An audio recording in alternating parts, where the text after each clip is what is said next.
और मेरी जीजियों, मेरे जीजाओं, मेरी बेटियों, बेटाओं, मेरे बुजुर्ग माँ बाप, याद रखना, शंकर भगवान तुम्हारे धन और वैभव से कभी प्रसन्न नहीं हो सकते। शंकर भगवान तुम्हारी सत्ता से, शंकर भगवान तुम्हारी बहुत सारी गाड़ियों से या बंगले से भगवान शंकर प्रसन्न नहीं हो सकते। अगर भगवान शंकर को प्रसन्न करना है तो उसका केवल एक साधन है, भीतर से कपट को निकालकर, छल को निकालकर, अपने भीतर से कहीं कामासक्ति को निकालकर तब शिव को प्रेम का एक लोटा जल समर्पित करिए। शिव उसको स्वीकार कर लेंगे और आपकी झोलियां खुशियों से भरना प्रारंभ कर देंगे, तब शिव स्वीकार। बोल बम का नारा है, हार हार, तब शिव स्वीकार करें, नहीं चाहिए उन्हें।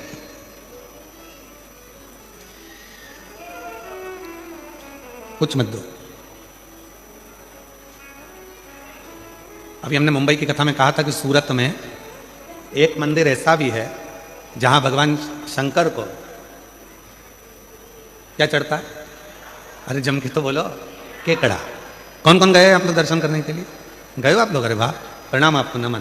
ठीक है, और पूरी कथा सुनाई थी उसकी, शंकर भगवान के उस केकड़े की और शिव की पूरी कथा कही थी कि जब मेरे भगवान प्रतिदिन, मेरे राम जी महाराज रोज का एक पार्थिव लिंग का निर्माण करते हैं, पूजन करते हैं। जब समुद्र के तट पर बैठकर पार्थिव लिंग का निर्माण कर रहे थे, बार बार वो केकड़ा शिव जी के पास में आकर पूजन पर चढ़ रहा था। शंकर भगवान की पूजन में से राम जी उसको हटा रहे थे, फिर आ जाता था, लक्ष्मण जी फिर हटा देते थे, फिर आता था, लक्ष्मण जी फिर हटा देते थे। आखिरी में राम जी मुस्कुरा दिए, आखिरी में भगवान राम के चेहरे पर हंसी आ, प्रसन्नता। और भगवान ने देखा लक्ष्मण ऐसे नहीं मानने वाला, इसको तो शंकर जी का जब विसर्जन होगा तो उसी के साथ इसको पानी में छोड़ दो। जो शंकर जी के विसर्जन में पानी में छोड़ा तो राम जी ने कहा, तेरी भक्ति शिव के प्रति है, जा समुद्र के तट पर तू शंकर की आराधना करेगा और शिव तेरी भक्ति से प्रसन्न हो जाएगा। आज सूरत एक ऐसी भूमि है जहां पर शंकर भगवान के शिवलिंग पर केकड़ा आकर बैठ जाता है। पूरी दुनिया में ऐसा कोई मंदिर नहीं है, भारत की भूमि पर या पूरे विश्व में, केवल एक सूरत में। सूरत।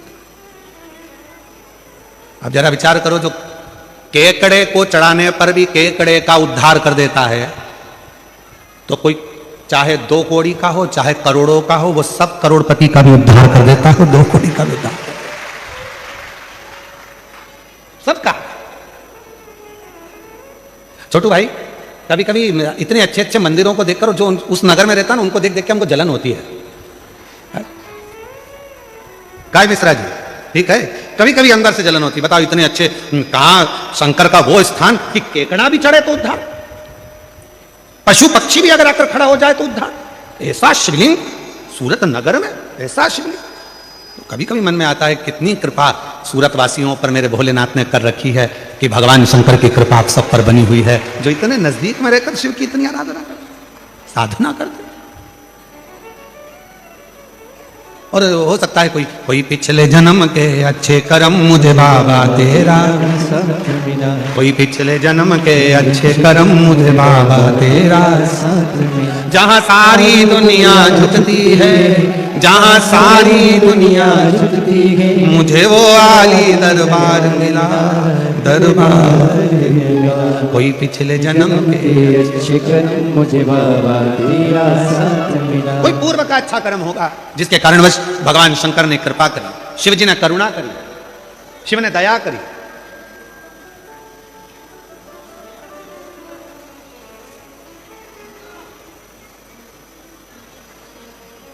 शिव कथा कर रही है, राजा भोज खूब दिया पर शिव नहीं पसंद। बैठ गया आज राजा भोज। सूचना मिल गई राजा भोज को कि सेना तैयार होकर चल दी है और 14 प्रदेश की सेना राजा भोज के ऊपर आक्रमण करने वाली है और करोड़ों सैनिक उनके साथ में है। राजा भोज बैठा था, एकांत में, मन लग नहीं रहा था। जब व्यक्ति कोई फालतू बैठा होता है, कोई काम नहीं होता है, हमने देखा है कई लोगों को, अगर किन्हीं के गले में माला पहना दो और माला पहना दी, और अगर मालूम पड़े बहुत सारा लेक्चर चल रहा है और कोई व्यक्ति का मन नहीं लग रहा तो क्या करता है, माला में से फूल तोड़ता रहेगा, बैठा बैठा पत्ती तोड़ेगा, फूल तोड़ेगा, माला तोड़ेगा, धीरे धीरे धीरे धीरे, कहीं पत्ती तोड़ेगा, कहीं फूल तोड़, उसका मन वो फूल में वो समय लगाने का प्रयास करता। फूल अब राजा भोज ने क्या करा, एकांत में बैठा था, चित्त लग नहीं रहा था, मन लग नहीं रहा था, तो राजा भोज ने क्या करा, मट्टी का ढेला उठाकर एकत्रित करा और मट्टी के ढेले को एकत्रित करा और मट्टी के ढेले को एकत्रित जैसे ही करा, राजा भोज को लगा ये मट्टी इकट्ठी करते करते मुझे ऐसा लग रहा है जैसे शंकर का शिवलिंग बन गया हो। पर मैंने तो इतनी शिव की आराधना करी है, जिसने जैसा कहा मैंने शंकर की वैसी आराधना करी तो भी शिव प्रसन्न नहीं होते हैं। और राजा भोज की आंख में से आंसू उस मिट्टी के ढेले पर गिर गया, मिट्टी के ढेले पर वो आंख का आंसू गिरा।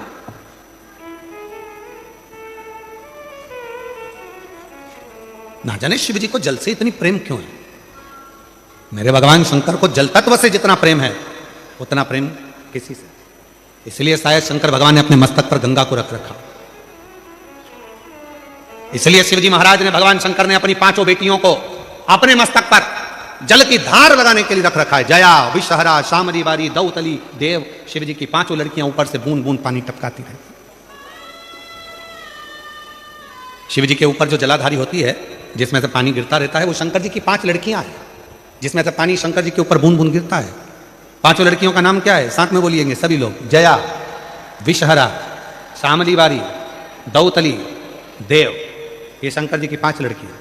और एक बेटी और है जिसका नाम है अशोक सुंदर। ऐसी 6 लड़कियां हैं शिव। जल की इतनी प्रधानता है शिव।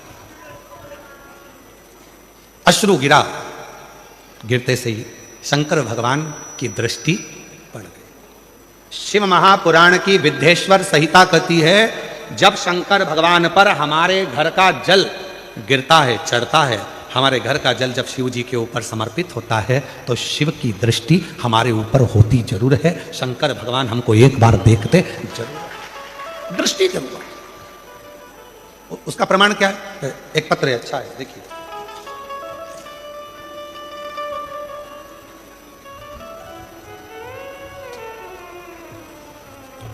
गुरुजी, पद्माबेन गणपतलाई प्रजापति,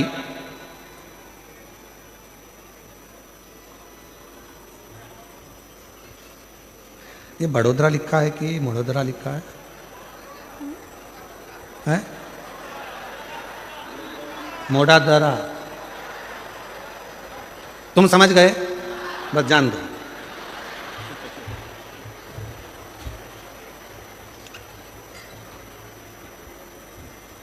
अपन तो सब गुजरात का एक साथ भाव से बस अपन को समझ में आना चाहिए कि हाँ हाँ हम समझ लिए। पत्र तो पढ़ लेते हो ना सभी लोग साथ में, एलईडीओ पर आ रहा है, सब दूर चल रहा है, ठीक है। तो साथ में कहीं अटके करे तो तुम भी पढ़ दिया करो, ठीक है। गुरुजी, मैं पद्माबेन गणपतलाई प्रजापति देश के प्रकाश नगर की रहने वाली हूँ, ठीक है। बाबा, मैं भोलेनाथ का क्या बखान करूं। मेरे बेटे को 3 साल से नौकरी नहीं लग रही थी। जब आप पहली बार सूरत आए तब किसी ने कहा कि पंडाल में बैठकर जो मांगते हैं वो मिलता है। 3 साल से बेटा अप्लाई कर रहा था पर नौकरी नहीं थी। हम गए, कथा के पंडाल में बैठकर पूजन करी, वहां की मिट्टी को बेटे को भी मस्तक पर लगाया, हमने भी लगाया। वहीं से हम प्रणाम कर पहली बार हमने किसी कथा के पंडाल में कथा सुनी और बाबा को प्रणाम किया। कहीं बैठे हो पद्माबेन गणपतलाई प्रजापति प्रकाश नगर की रहने वाली हैं, कहीं बैठी हो तो आ सकती हैं एक बेलपत्र लेने के लिए, और अगर बैठी हो तो हाथ हिला सकती हैं। हमने पहली बार सूरत में कथा सुनी थी, हमारा विश्वास नहीं था क्या ऐसा होता है कि कथा के पंडाल में बैठकर जो मांगो वो बाबा दे देता है। फिर भी हम कथा के पंडाल में पहुंचे, बेटे को साथ लेकर गई, प्रणाम करा, और बाबा की कृपा से आज मेरे बेटे की सरकारी नौकरी लग गई। मैं बाबा को यहाँ प्रणाम करने के लिए यहाँ आई हूँ, बाबा को नमन करने के लिए। दूसरा पत्र देखिए, अच्छा पत्र है।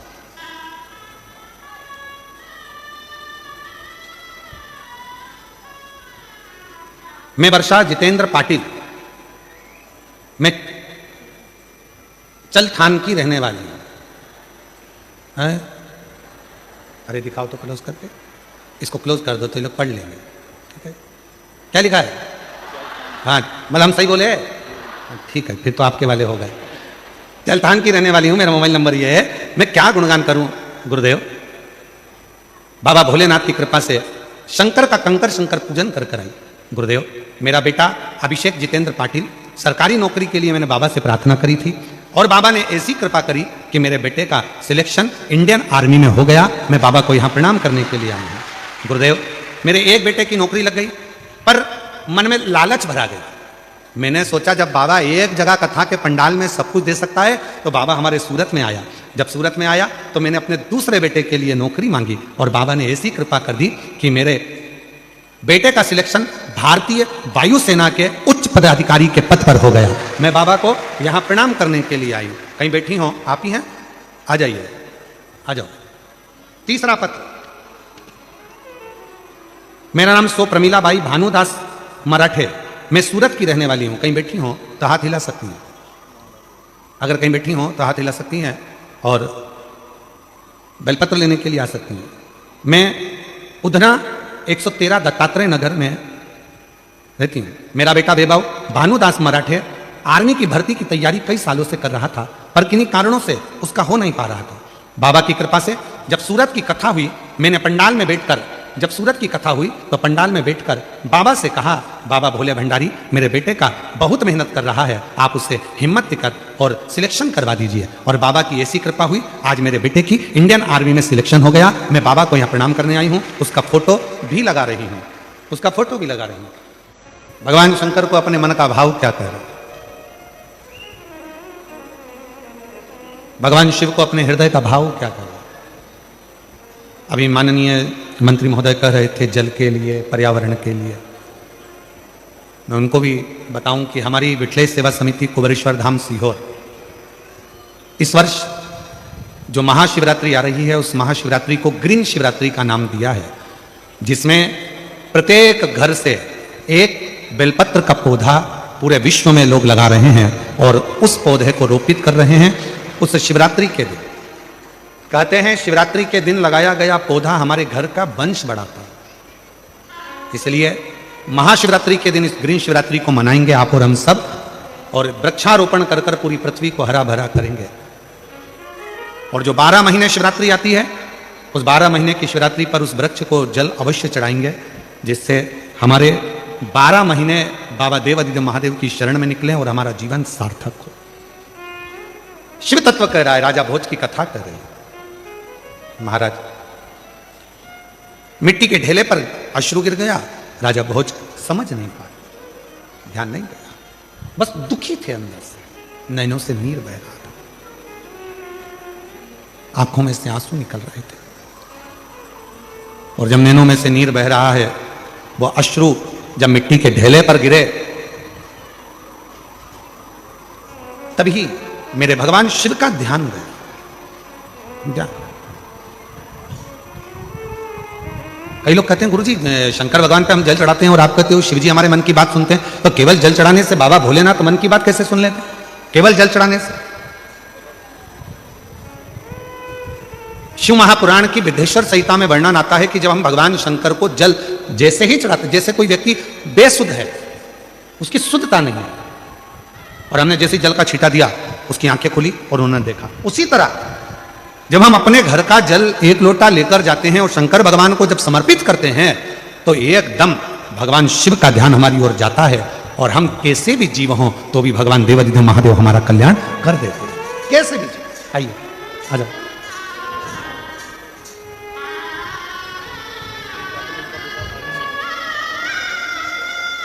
बेटे का आर्मी सिलेक्शन हुआ है, एक बार जोरदार ताली बजाएं।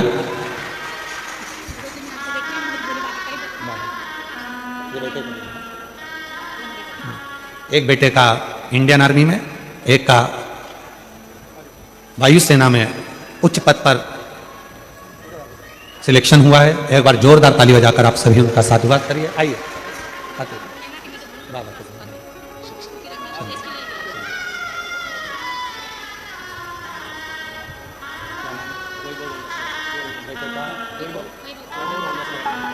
बेटे का आर्मी में सिलेक्शन हुआ है, एक बार जोरदार ताली बजाएं।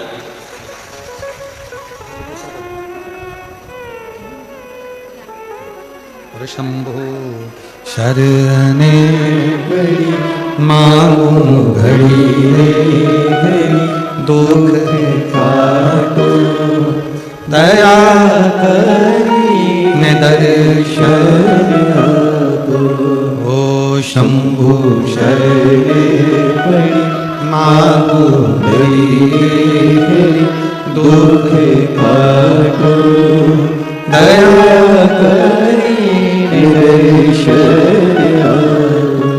राजा भोज की आंख से आंसू गिरा। भगवान शिव पर कृपा, भगवान शंकर ने राजा भोज पर करुणा करी और शिवजी उसी समय इंद्रदेव को भेज दिए।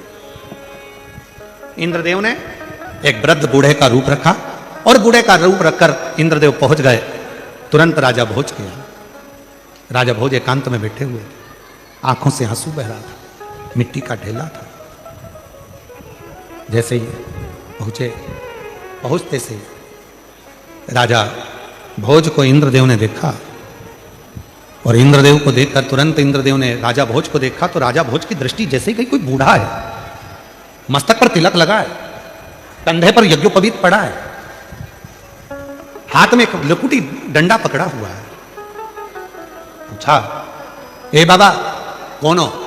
राजा भोज पूछ रहा है कि तुम कौन हो? आ जाओ आ जाइए। राजा भोज पूछ रहा है तुम कौन हो?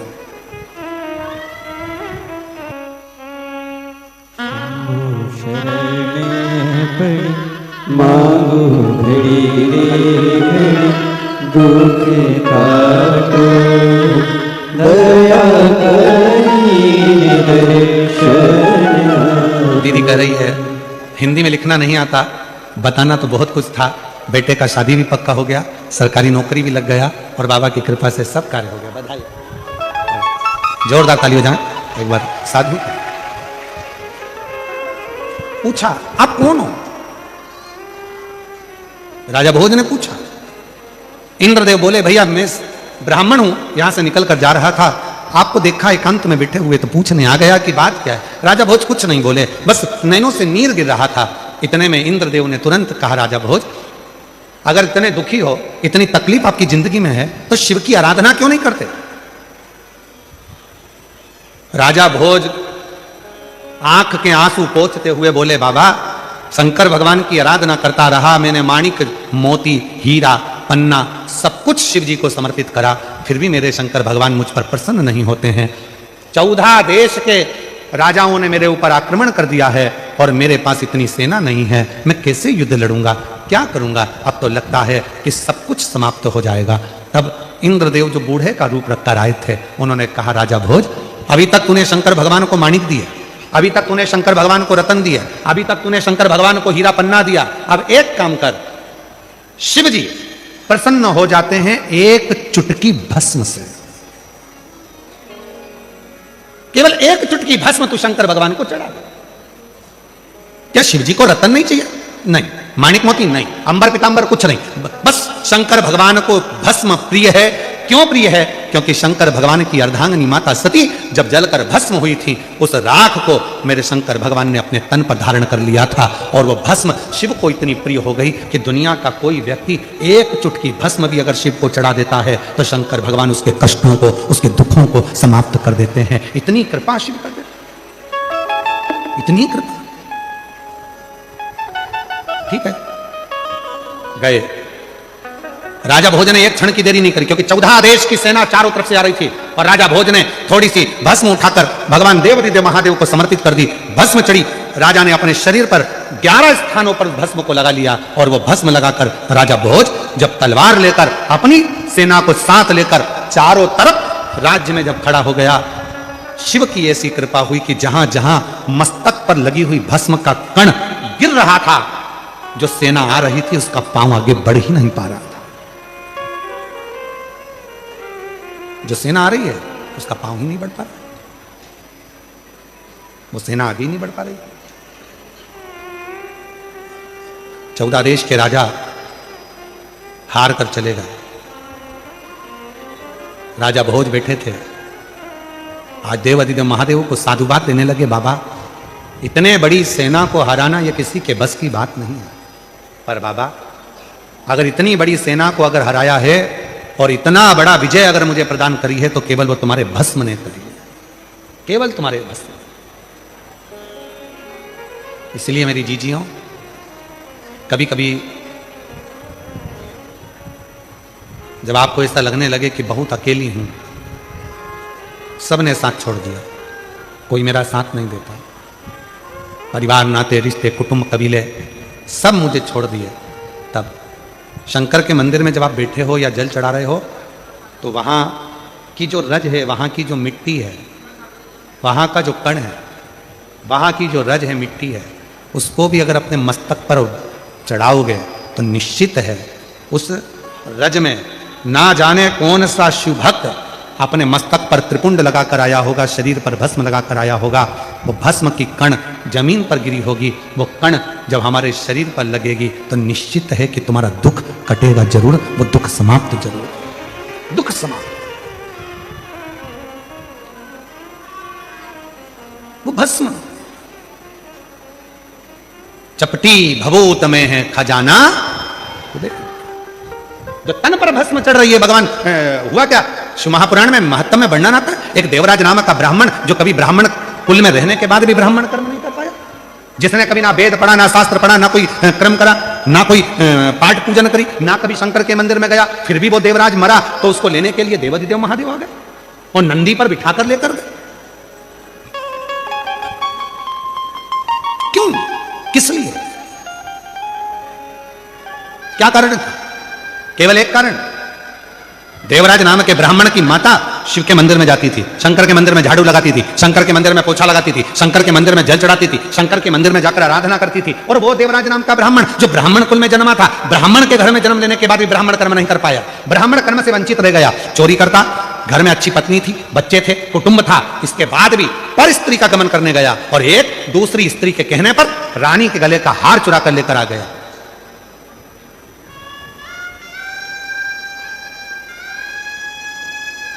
और वो हार जो रानी के गले का चुरा कर लाया, दूध पीछे पड़े, शरीर में ताप पड़ने लगा, बुखार आने लगा, कहां जाऊं? शंकर का एक टूटा सा मंदिर था, शिवालय था, उसमें जाकर छुप कर बैठ गया, दूध ढूंढते रहे, वो शिवालय में बैठा हुआ है और कांप रहा है और उसी शिवालय में शिव महापुराण की कथा चल रही थी। कथा उसके कानों में पड़ी, जैसे ही महादेव का नाम लिया गया, हर हर महादेव कहा गया, बोलते से ही देवराज के सिर में दर्द हो रहा था, बाहर निकल गया, बेलपत्र के वृक्ष की छांव में, बेलपत्र के वृक्ष की छांव में उसने अपने प्राणों को त्याग दिए और जैसे ही प्राण त्यागे, मेरे वो घरदानी उसको नंदी पर बिठाकर ले जा रहे हैं। देवराज ने प्रश्न कर दिया कि मेरे जैसा पापी जिसने ना कभी भजन करा, ना संकीर्तन करा, ना कीर्तन करा, ना मंदिर में जल चढ़ाया, ना कभी मंदिर में दीप जलाया, ना कभी मंदिर में आराधना करी, ना मंदिर में कभी साधना करी, ना मैंने कोई मंत्र पढ़ा, ना वेद पढ़ा, ना शास्त्र पढ़ा, और मेरे जैसे पापी का उद्धार आपने कर दिया, ऐसा मैंने करा क्या?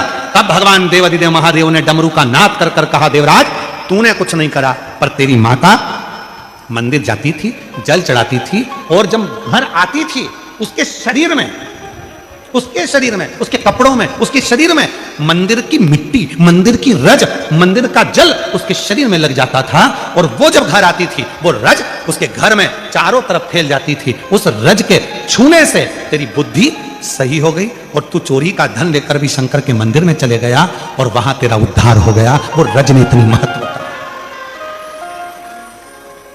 वो रज में इतनी महत्व था। वो रज कोई साधारण है क्या? इधर का हमको नहीं मालूम गुजरात का, पर हमारे मध्य प्रदेश में एक नियम है। मिश्रा जी उत्तर प्रदेश में भी नियम है।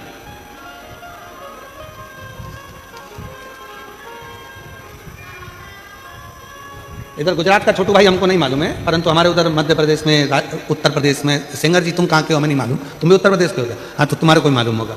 उधर साइड में एक नियम है, जब कोई बड़ा तीर्थ कर कर घर आता है ना कोई व्यक्ति, तो उसके कपड़े की रज शरीर पर दूसरे लोग मलते हैं। जैसे उसका शरीर, जो उसने कपड़ा वहां पहना था, तीर्थ में गया था, जो कपड़े पहनकर आता है उस कपड़े को धोते नहीं है, घर में झड़ाते हैं, उसके कपड़े की रज को शरीर से लगाते हैं। क्यों? हम तो बद्रीनाथ नहीं गए, हम केदारनाथ नहीं गए, हम अमरनाथ नहीं गए, हम सोमनाथ नहीं गए, हम द्वारका नहीं गए, हम रामेश्वरम नहीं गए, हम जगन्नाथ नहीं गए, पर जो होकर आया है उसके कपड़े में जो रज लगी होगी वो मंदिर की ही तो रज होगी। जब हमारे शरीर से लगेगी तो हम जैसे जीवों का भी कल्याण कर देगी, इसलिए उस रज को लगा, रज को लगा।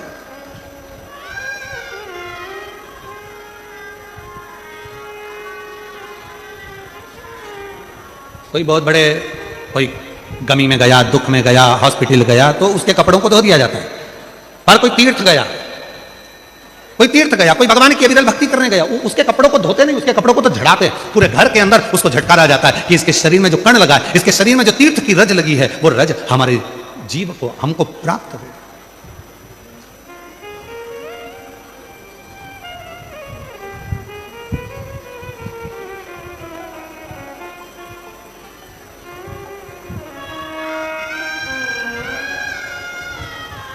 और सोमनाथ में देखा मैंने एक अजब नजारा। सोमनाथ में देखा मैंने एक अजब नजारा। समुद्र के तट बैठा, समुद्र के तट बैठा मेरा कुबेर भंडारी है। समुद्र के तट बैठा मेरा कुबेर भंडारी है। उज्जैनी में देखा मैंने एक अजब नजारा है। उज्जैनी में देखा तुम्हें एक अजब नजारा है। छिपरा के तट बैठा, छिपरा के तट बैठा मेरा भोला भंडारी है। छिपरा के तट बैठा मेरा भोला भंडारी है। ये अजब नजारा है, उसके रज हमारे शरीर से लगे। लोग क्यों आते? कथा के पंडाल में आते हैं, आरती होती है, तब तक रुकते हैं। आरती होने के बाद खड़े होकर आरती करते हैं, फिर नीचे झुककर उस मिट्टी को आरती के बाद लोग अपने मस्तक पर चढ़ाते हैं। क्या है पंडाल की मिट्टी? क्या है शिव पुराण की मिट्टी? क्या है शंकर भगवान के कंकर शंकर की मिट्टी? आखिर उस मिट्टी में ऐसा क्या हो जाता? क्या हो जाता?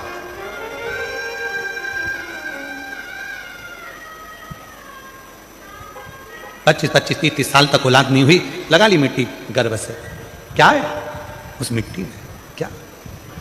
देवराज तर गया उस मिट्टी से। बिंदुक नाम का एक ब्राह्मण, पत्नी का नाम चंचुला था, पानी में डूबकर मर गया था, रेत योनि में पड़ गया था। मुक्ति कैसे हो? चंचुला देवी ने तुमरुका जी से शिव पुराण कथा करने को कहा। तुमरुका जी ने कथा कहने का तैयारी करी। ईसर जी गोरा जी बनकर शिव पार्वती पहुंचे उस कथा के यजमान बनने के, यजमान बनने। स्वयं शंकर और पार्वती, स्वयं शिव और शक्ति। क्या है ऐसा शिव जो सहजता में जीव तर जाता है? राजा भोज की कथा में जैसे वर्णन आया कि अश्रु गिरे, शिव प्रसन्न हुए, त्रिपुंड लगाया भस्म का, चारों तरफ घूमा तो चारों तरफ शंकर की सेना खड़ी हो गई। चारों तरफ मेरी जीजियों, मेरे जीजाओं, मेरी बेटियों, बेटाओं, मेरे बुजुर्ग माँ बाप, याद रखना, शंकर भगवान के मंदिर में नित्य जाइए, शिव के मंदिर में रोज एक लोटा जल चढ़ाइए।